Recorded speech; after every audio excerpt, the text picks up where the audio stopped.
तो good morning students. आज हम लोग कुछ न्यूमेरिकल्स लगाने की कोशिश करेंगे, कुछ न्यूमेरिकल्स बनाएंगे।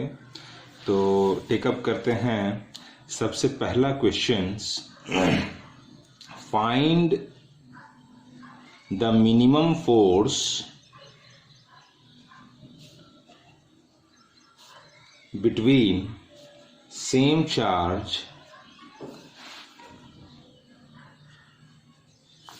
placed at a separation of 1 meter.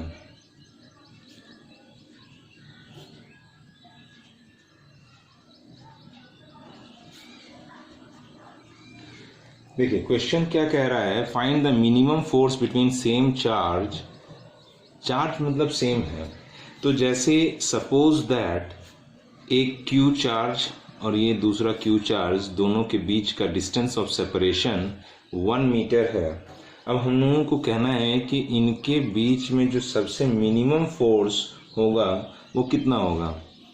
तो जैसा हम लोग पढ़े हैं, electrostatic force is equal to k Q1 Q2, तो Q into q means Q square by R square. अभी यहाँ पे आप देखें तो K एक फिक्स्ड क्वांटिटी है, कांस्टेंट है, और R भी distance 1 square means Q square by 1 square. Now अब यहाँ पे आप देखेंगे कि जो फोर्स आ रहा है वो है k q square, F is equal to k q square.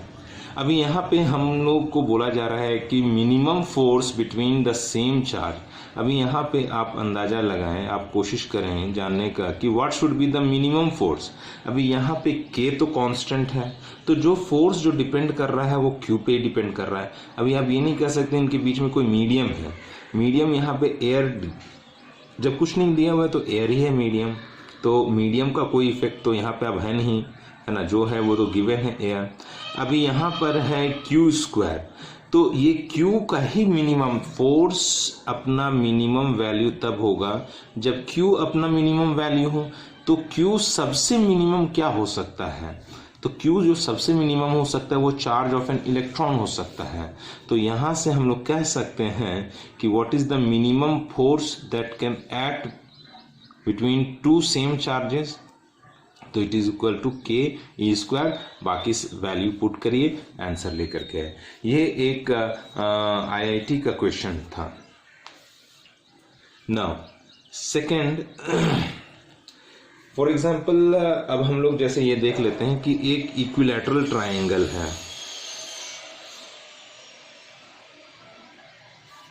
ये इक्विलैटरल ट्रायंगल है और इसके तीनों कॉर्नर्स पे चार्ज जो हैं वो Q Q Q है। तो suppose that this is 1, this is 2 and this is 3, third point. अब यहाँ पे और सारा का जो साइड है ये A है। अभी यहाँ पे बोला गया है कि चार्ज 1 पे, फर्स्ट पे नेट फोर्स निकालना है, नेट फोर्स निकालना है। तो इस पे एक इसका इम्पैक्ट होगा, इस पे एक इसका इम्पैक्ट होगा। तो ज़रा देखें कि इस पे क्या किधर फोर्स लगने वाला है। तो इस डायरेक्शन में मेरा जो फोर्स लगेगा वो होगा F1/2 और ये प्लस प्लस रिपल्सन, ये जो लगेगा ये हो जाएगा this was your F13 and this is F12। तो अभी मैं मैग्नीट्यूड की मैं बात करूं, दोनों फोर्स के इंडिविजुअल मैग्नीट्यूड की मैं बात करूं, तो ये जो आने वाला है F12 ये होगा के Q into Q, Q square by A square. In the similar way F13 अभी देखें तो ये क्या हो जाएगा, के Q into Q by A square. तो इन मैग्नीट्यूड ये दोनों फोर्स सेम है, इन मैग्नीट्यूड ये दोनों फोर्स सेम है। अभी यहाँ पे अगर मैं बात करूं कि what will be the resultant force, तो यहाँ पे तो एक दो फोर्स है, तो हम लोग सिंपल ये मेथड हम लोग लगा लेते हैं, वो दो वेक्टर, तो इसका रिजल्टेंट का फॉर्मूला होता था, सपोज दैट ये वेक्टर ए है, ये वेक्टर बी है, तो जो भी रिजल्टेंट का फॉर्मूला होता था, this was your resultant, vector A vector B को मैं यहाँ इसके हेड से बना लिया, तो ये रिजल्टेंट होता था। तो आर वैल्यू होता था under root A square plus B square plus 2ab cos theta, where this was your angle theta. तो यहाँ पे दो ही है, तो हम लोग दो ही फोर्स को ले तो सिंपल ये मेथड हम लोग लगा लेते हैं, triangle law of the vector addition. तो उस हिसाब से मेरा जो नेट फोर्स आएगा F is equals to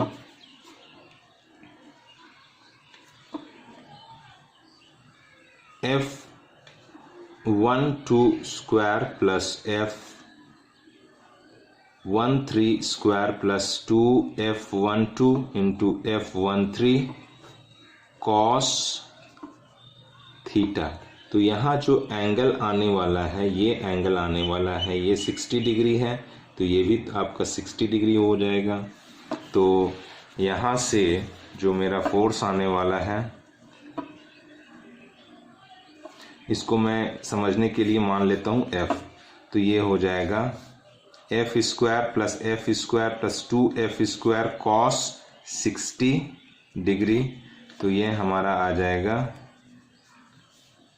cos 60 degree half, तो 2 डिवाइडेड बाई 2 कैंसिल हो जाएगा, तो F square plus F square plus F square ये हो जाएगा 3F स्क्वायर, मतलब आएगा मेरे पास √3F, this means √3KQ square by A square. ये आया मेरा नेट फोर्स। अब नेट फोर्स का डायरेक्शन निकालने का भी ये जो तरीका था, इनका रिजल्टेंट ये कहीं इधर होगा। अब चूंकि ये दोनों इन मैग्नीट्यूड सेम है, तो हम लोगों को ज़्यादा दिक्कत होगा नहीं निकालने के लिए, चूंकि इन दोनों का मैग्नीट्यूड सेम है, तो ये बराबर बराबर इस एंगल के बराबर बराबर में से ही पार होगा। तो इसका एंगल निकालना चाहें, डायरेक्शन निकालना चाहें, तो इस F12 से 30 डिग्री पे है, चूँकि ये 60 डिग्री है, ये 30, ये भी 30, तो ये इस तरह से हम लोग डायरेक्शन निकाल। अगर यदि ये अलग अलग होता, इनका मैग्नीट्यूड अलग अलग होता, तो हम उसका जो एक्चुअल फार्मूला है उस पे हम लोग उससे हम लोग काम करते हैं। उसका फार्मूला क्या बनता था, जैसे आप को याद होगा, ए, ये बी है, ये रिजल्टेंट है, तो दिस वाज द एंगल, तो इसको मैं यहाँ पे B cos this was your B cos theta and this is your B sine theta. तो यहाँ से हम लोग लिख सकते हैं tan phi P by B, तो B sine theta by A plus B cos theta. ये सारा तो हम लोग triangle law of vector addition में जानते ही हैं, लेकिन चूंकि इनका मैग्नीट्यूड सेम है, तो हम लोग डायरेक्ट कह सकते हैं कि ये इसके बीचों बीच से जाएगा। ठीक है, तो इसी क्वेश्चन को हम लोग बहुत तरीके से चेंज कर सकते हैं और एग्जाम में आता भी है। जैसे सपोज दैट इसी का अदर फॉर्म,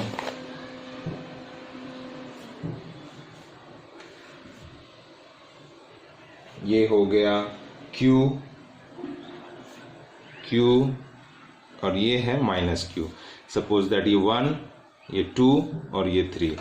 अभी यहाँ पे हम देखें तो ये क्या हो जाएगा, ये अट्रैक्शन शो करेगा इधर, F on 1 ड्यू टू 3, और ये इसको रिपल्सन शो करेगा F on 1 ड्यू टू 2।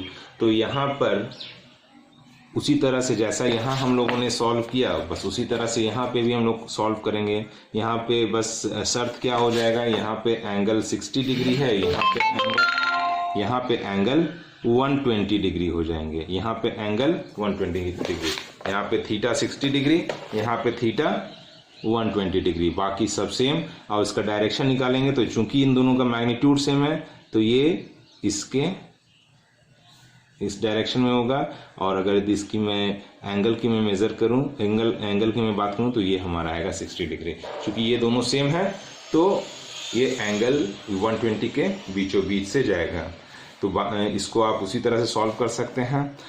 इसको एक और इसमें और थोड़ा मैं मॉडिफिकेशन करूं तो ये मैं कर सकता हूं कि सपोज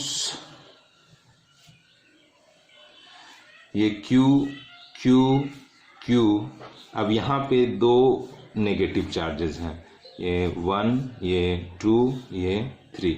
अभी इस केस में मैं देखूं तो हमारा ये अट्रैक्शन शो करेगा, this is F on 1 due to 3 and this will be your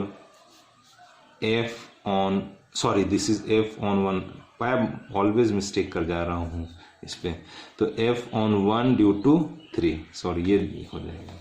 अभी भी यहाँ पे इन दोनों का मैग्नीट्यूड सेम है, और यहाँ पे एंगल क्या होगा, बस इसका इस क्वेश्चन से इसका डिफरेंस क्या आएगा, ये रिपल्सन था जिसके वजह से ये फोर्स का डायरेक्शन इधर आया, और यहाँ पे ये दोनों फोर्स अट्रैक्शन है जिस वजह से ये डायरेक्शन इधर आएगा रिजल्टेंट का। यहाँ पर थीटा कितना हो जाएगा, तो यहाँ थीटा हो जाएगा 60 डिग्री। तो आप समझ ही गए कि ये एंगल कितना होगा, तो ये एंगल होगा 30 डिग्री। ठीक है, थैंक यू। तो ये ट्राइंगल पे बेस्ड हम लोगों ने न्यूमेरिकल्स किया। अगले बार हम लोग स्क्वायर पे देखेंगे, इसका बड़ा भाई स्क्वायर।